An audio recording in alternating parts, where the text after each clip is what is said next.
नींव की ईंट जब डगमगाने लगती है, नींव की ईंट पर जब खतरा आने लगता है तो पूरा मकान भरभराता है।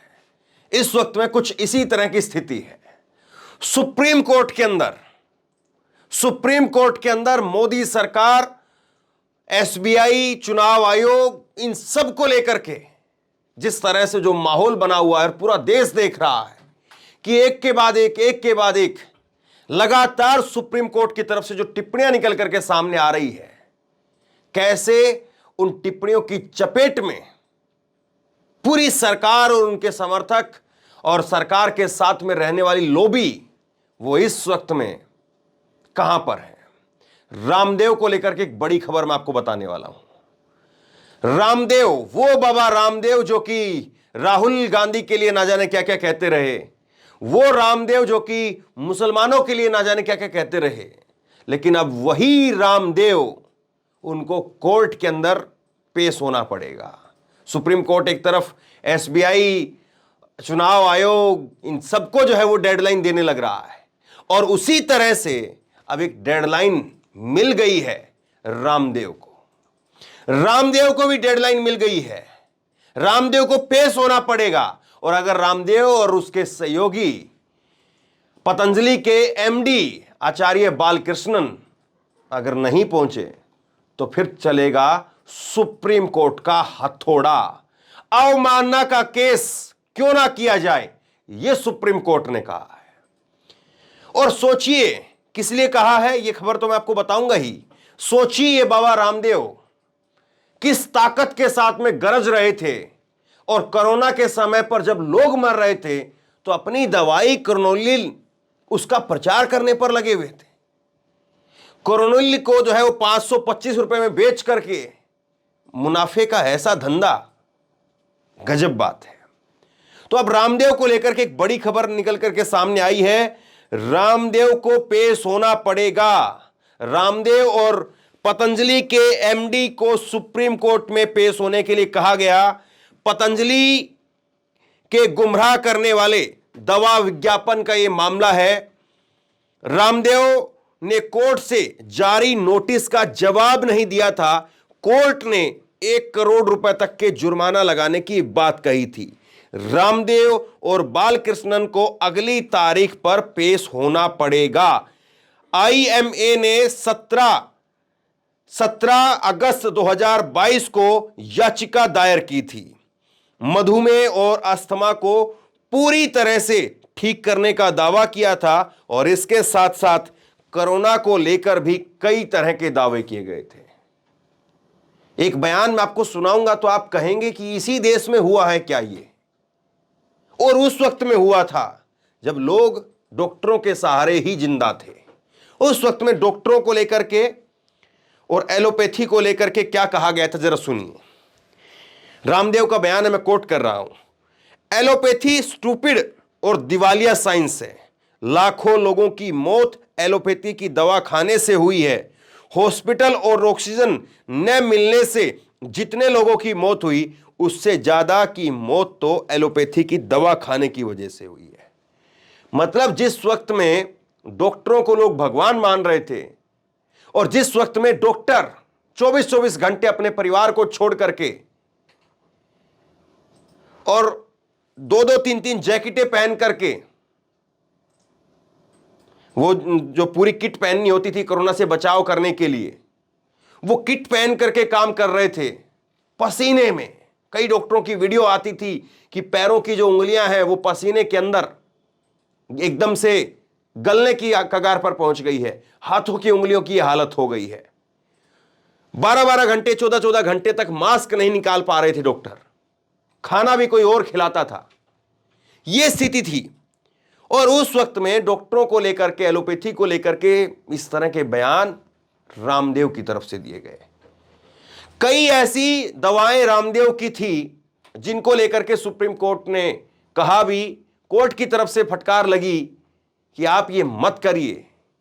आपके पास में क्या ऐसा जो है वो पुख्ता प्रमाण है जिसके आधार पर आप ये बातें कह रहे हैं। लेकिन उसके बावजूद प्रेस कॉन्फ्रेंस की गई।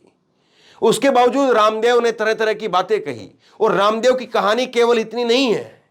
रामदेव की एक बहुत लंबी चौड़ी फहरिस्त है और यह फहरिस्त बताती है कि रामदेव किस आधार पर, किसके कहने पर लगातार इस तरह की बयानबाजी करते रहे। रुचि सोया और शेयर मार्केट, कुछ याद आ रहा है आपको?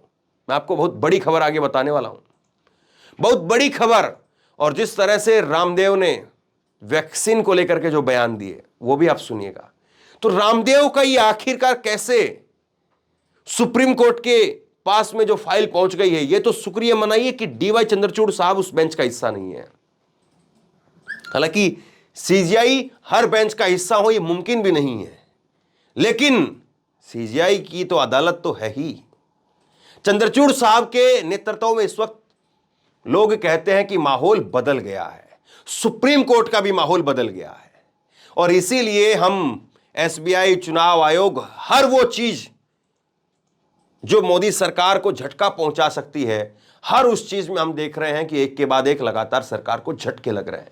और रामदेव, एक तरह से रामदेव को नरेंद्र मोदी की सरकार ने 21 जून का अंतर्राष्ट्रीय योग दिवस के लिए सिफारिश करके योग के तौर पर प्रमोट करने का काम किया, और दूसरी तरफ रामदेव ने सरकार को, और रामदेव ने अपने बयानों से विपक्ष के नेताओं को नीचा दिखाने का भी काम किया, समुदाय विशेष को भी नीचा दिखाने का काम किया, मुसलमानों के लिए ना जाने किस किस तरह की बातें कही गई। लेकिन अब नंबर आ रहा है, सबका नंबर आएगा, और सबका नंबर जो धीरे धीरे आ रहा है। तो रामदेव का इस वक्त में नंबर लग चुका है, और रामदेव के नंबर से जो है वो किसको खलबली मचेगी और रामदेव पर चोट पड़ेगी तो किसको चोट पड़ेगी। और एक सवाल ये भी कि क्या रामदेव के ऊपर से हाथ हटा लिया गया है? क्या रामदेव पर अब जो है वो किसी खास आदमी का हाथ नहीं है? ये भी एक सवाल है, और ये सवाल मैं क्यों पूछ रहा हूं आगे मैं आपको बताता हूं। लेकिन पहले जो अभी की खबर है वो जरा आप सुन लीजिए। कोर्ट ने कहा है कि अगली तारीख तक आप पेश होइए, और अगर नोटिस की अवमानना की, नोटिस के खिलाफ अगर कोर्ट ने नोटिस जारी करके पूछा है कि उनके खिलाफ अवमानना की कार्रवाई क्यों ना की जाए। जस्टिस हिमा कोहली और एहसानुद्दीन अमानुल्लाह की बेंच ने इस मामले की सुनवाई की। इससे पहले 27 फरवरी को इस मामले की सुनवाई हुई थी। 27 फरवरी को सुनवाई में कोर्ट ने पतंजलि आयुर्वेद के गुमराह करने वाले दवा विज्ञापनों पर रोक लगाई थी। इसके अलावा अवमानना कार्रवाई में कारण बताओ नोटिस जारी किया गया था। दरअसल कोर्ट ने पिछले साल भ्रामक विज्ञापन जारी नहीं करने का निर्देश दिया था, लेकिन कंपनी ने इसे नजरअंदाज कर दिया, और इसके बाद में पूरी डॉक्टर लॉबी वो रामदेव के खिलाफ मैदान में कूद गई थी। और आज उसी का परिणाम है कि रामदेव की हालत इस वक्त में ठीक नहीं है। इंडियन मेडिकल एसोसिएशन की याचिका पर सुनवाई कर रही है कोर्ट। ये जो अभी जो टिप्पणी निकल करके आई है, जो खबर मैं आपको बता रहा हूं, ये इंडियन मेडिकल एसोसिएशन की याचिका है, उस पर सुनवाई कर रही थी कोर्ट। और सुप्रीम कोर्ट ने इंडियन मेडिकल एसोसिएशन IMA की ओर से 17 अगस्त 2022 को दायर की गई याचिका पर सुनवाई कर रही थी। इसमें कहा गया कि पतंजलि ने कोविड वैक्सीनेशन और एलोपैथी के खिलाफ नेगेटिव प्रचार किया, वहीं खुद की आयुर्वेदिक दवाइयों को कुछ बीमारियों के इलाज का झूठा दावा भी किया गया। तो दो बड़े जो है इनकी तरफ से दावे किए गए। हालांकि ये पता नहीं किस किस तरह से वैसे दावे कर देते हैं। और एक चैनल है जिस चैनल पर तो मतलब खबर कम और वही रामदेव जो ज्यादा दिखते हैं। रजत शर्मा का इंडिया टीवी चैनल है, और उस चैनल पर एक एंकर है, महिला एंकर हैं, और वो महिला एंकर ऐसा लगता है कि वो सिर्फ और सिर्फ रामदेव जी के लिए ही हो गई है। मतलब उनका कार्यक्रम फिक्स है।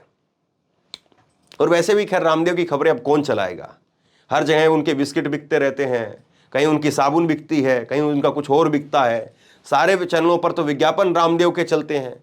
अब रामदेव के विज्ञापन भी चलाने हैं और रामदेव के खिलाफ खबर भी कैसे चलाएंगे?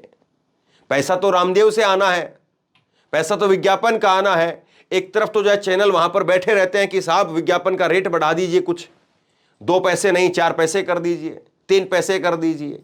दूसरी कंपनी वाला ये लेकर के आ रहा है, और दूसरी तरफ जो है वो रामदेव के खिलाफ अगर आप खबर चलाएंगे तो फिर आप हालत क्या होगी आपकी। तो ये कोर्ट ने जो है वो फटकार लगाई थी और कोर्ट ने पूछा था कि आप ये सब कुछ क्यों कर रहे हैं। कोविड की दवा बनाने के दावे को लेकर के घिरी थी पतंजलि। रामदेव ने कहा था कि उनका प्रोडक्ट कोरोनिल और सवसारी से कोरोना का इलाज किया जा सकता है। इसके अलावा पतंजलि ने अपने कुछ अन्य प्रोडक्ट को लेकर के भी विवादों में रही, और उसके बाद में इनके शहद को लेकर के बहुत बार खबर आ चुकी है कि शहद में चीनी मिलाई जाती है। कई बार खबर जो है इनके आटे को लेकर के आई है, कई बार खबर जो है इनके शहद के साथ साथ जो है वो इनके घी को लेकर के बहुत बार खबर आई है सामने। तो इनके कई सारे प्रोडक्ट जो है वो इस वक्त में सवालों के घेरे में है। देखिए रामदेव जो है, मैं कुछ खबरें आपको दिखाता हूं और फिर उसके बाद में रामदेव पर लौटता हूं कि रामदेव की कहानी कैसे अर्श से फर्श पर गई, और फिर कहीं ऐसा तो नहीं है अब वापसी हो रही है रामदेव की। इस पर जो हम चर्चा करेंगे, लेकिन कुछ बयान जो है आप रामदेव के देख लीजिए। रामदेव की एक मिनट की खबर देखिए, कोरोना वायरस उपचार। रामदेव की पतंजलि ने 545 रुपए में कोरोनिल किट लॉन्च की। यह 24 जून 2020 की खबर है, जब मोदी जी थाली ताली बजवा रहे थे। यह उस वक्त का जो है उस वक्त की खबर है जिस वक्त में देश जो है वो करहा रहा था, जिस वक्त में लोग जो है वो परेशान थे, और उस वक्त में एक वक्त देश के प्रधानमंत्री थाली ताली दिए जलवाने का काम कर रहे थे, और दूसरी तरफ जो है भाजपा के नेता कोई कीचड़ में लेट रहा था, कोई भाभी जी के पापड़ लेकर के आ रहा था, कोई कुछ कर रहा, कोई कुछ कर रहा। मतलब कि एक ऐसे समय में जिस वक्त में जागरूकता बढ़ाने का काम करना चाहिए था, लोगों की जान बचाने का काम करना चाहिए था, और एक ऐसे समय में अपने अपने व्यापार में और अपने अपने प्रचार में ये लोग कूद गए। रामदेव, अभी खबर देखिए, मिनट की जो खबर जो मैं आपको अभी बता रहा हूं, कायदे से इस खबर को जो है वो सवाल के तौर पर जो है पूछना चाहिए था। जो भी अखबार या वेबसाइट इस तरह की खबर जो पब्लिश करे तो कम से कम उसको लिखना चाहिए था कि रामदेव का विवादित दावा, कम से कम इतना तो लिखना चाहिए था। कैसे ये लोग कह सकते हैं रामदेव ने, मैं कल को कह दूं कि मैंने जो है वो आदमी की जो है वो हाइट ऐसे जो है बच्चे जो है वो 1 साल का जो बच्चा है उसकी 6 फुट की हाइट हो जाएगी, कैसे मैं कह सकता हूं? मैं कहने के लिए कह दूंगा कुछ भी, लेकिन कैसे वो होगा ये तो पूछना पत्रकारों का काम है ना, कि कोई 1 साल का बच्चा है वो 1 साल में 6 फुट का थोड़ी ना हो जाएगा। कोई भी दावा कर देगा, कोई भी बाबाजी बैठ करके कोई भी कुछ भी कह देगा। और ये ऐसे कैसे ये खबरें उस वक्त में छपी, क्योंकि पैसा बोलता है और वो पैसा बोल रहा था रामदेव का, और उस वक्त में चैनलों को पैसा चाहिए था क्योंकि पैसा आ नहीं रहा था, कहीं से जो है विज्ञापन आ नहीं रहे थे। तो रामदेव को जो है वो लगा कि हां। अब एक और बयान देखिए इनका, ओबीसी वाले ऐसी तैसी कराएं, और फिर उसके बाद में ओबीसी को ओवैसी बोल गए फिर। तो ये रामदेव की कहानी। फिर एक और खबर देखिए, नमाज पढ़ो फिर जो करना है करो, मुसलमानों को यही सिखाया जाता है। तो मुसलमानों को लेकर के, इस्लाम को लेकर के इनके विचार थे, और उसके बाद में जब मामला फंसा तो फिर किस तरह से जो है मामला फंसता ही चला गया। अब जरा समझिए थोड़ा सा तफसील से कि ये रामदेव की कहानी क्या यूटर्न के मोड़ पर आ गई है। रामदेव आजकल मैं देख रहा हूं खबरों में नहीं है। रामदेव मैं आजकल देख रहा हूं कि मोदी सरकार से भी दूरियां दिख रही हैं। कोई आजकल कोई बड़े प्रोग्राम में मोदी के मंत्रियों के साथ में या नरेंद्र मोदी के साथ में मुलाकात एक लंबे अरसे से नहीं दिख रही है। तो क्या किसी ने हाथ अपने वापस खींच लिए हैं? कोई रामदेव के साथ था बड़ा आशीर्वाद, वो इस वक्त में नहीं है। सवाल इस बात का है, देखिए इसमें कोई दो राय नहीं है कि रामदेव एक बहुत जो है वो साधारण स्तर से उठ करके और एक बहुत बड़े मुकाम पर वो पहुंचे, इसमें कोई दो राय नहीं है। हाँ, उनकी जो जर्नी है ये पहुंचने की, यहां से और यहां पहुंचने की जो उनकी यात्रा है, यह अपने आप में विवादों के घेरे में है। उनके गुरु से लेकर के और उनके दवाइयों से लेकर के, और किस तरह से उन्होंने टैक्स बचाने के लिए क्या क्या जुगाड़बाजी की है, उस सब को लेकर के अपने आप में बहुत सारे सवाल हैं। हां, लेकिन फिर भी मानना यह चाहिए कि रामदेव ने उन कंपनियों को हिलाने का काम किया जिन कंपनियों को कई भारतीय कंपनियां नहीं हिला पाई थी एक वक्त में। लेकिन आप उस शोहरत को क्वालिटी के साथ में मेंटेन नहीं कर पाए। आपको जो शोहरत मिली, आप पर लोगों ने जो भरोसा किया, आप उसमें क्वालिटी मेंटेन नहीं कर पाए। और यही वजह है कि एक के बाद एक आपके ऊपर कई सारे ऐसे सवाल खड़े हुए कि फिर उसके बाद में आपका मामला डगमगाने लगा। और अब रामदेव जो है वो कभी तेजस्वी यादव को लेकर के कहते हैं कि तेजस्वी यादव जो है बहुत अच्छा कर रहे हैं। कभी जो है वो राहुल गांधी की प्रशंसा करते हुए कहते हैं कि राहुल गांधी, उनकी देश चर्चा करता है, अब उनमें स्टेमिना है, वो योग करते हैं। तो क्या रामदेव के और मोदी सरकार के रिश्ते अब ठीक नहीं हैं? और क्या किसी खास आदमी ने, क्या किसी खास आशीर्वाद ने अपनी शक्ति को जो है वो खत्म कर दिया है या कम कर दिया है, और जिसलिए अब रामदेव जो है वो हाशिए पर हैं? और रामदेव हाशिए पर है तो क्या इसका मतलब यह समझा जाए कि उनकी जो कनेक्शन है वो टूट रही है? हालांकि बीजेपी के बारे में तो यह कहा जाता है कि वो राम रहीम तक को अपने साथ लाने में कोई गुरेज नहीं समझती है। राम रहीम जिसके ऊपर बलात्कार का दोष सिद्ध हो चुका है और वो जेल में है, हालांकि बार बार उनको पैरोल मिलती है, जमानत मिलती है, सरकार भेज देती है, लेकिन राम रहीम के साथ में भी अगर बीजेपी को खड़े होने में दिक्कत नहीं है तो रामदेव के साथ में खड़े होने में दिक्कत क्यों होगी? या फिर ये बड़ा खेल पर्दे के पीछे कुछ चल रहा है कि रामदेव के साथ में कुछ बड़ी तैयारी जो है वो चल रही है? सवाल बहुत सारे हैं। राजनीति जितनी दिखती है उतनी होती नहीं है, जितना ऊपर दिखती है उसके कहीं ज्यादा नीचे तक होती है। अब रामदेव इस तरह से निसंदेह उन्होंने जो दावे किए उनका भुगतान तो जरूर होना चाहिए, इसमें कोई दो राय नहीं है। लेकिन जो प्रक्रिया और जिस तरह से हो रहा है इस पर सवाल जरूर उठ रहे हैं। आप बताइए, रामदेव के इन दावों को लेकर के और रामदेव ने जिस तरह से जो बातें कही उसको लेकर के, और रामदेव एक वक्त में सरकार के लिए बहुत जबरदस्त तरीके से बैटिंग करते नजर आते थे, और अब जब सारी चीजों पर एसबीआई, चुनाव आयोग और सब कुछ जब लपेटे में है, तो ऐसे में रामदेव का भी नंबर आ गया। रामदेव भी एक तरह से सुप्रीम कोर्ट की रडार पर हैं। तो क्या रामदेव का हाल भी वही होने वाला है जो एसबीआई का और चुनाव आयोग का हुआ?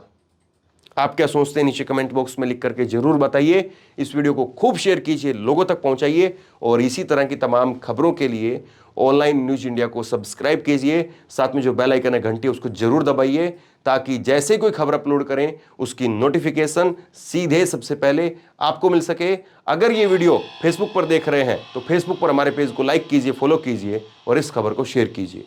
आपका बहुत बहुत धन्यवाद।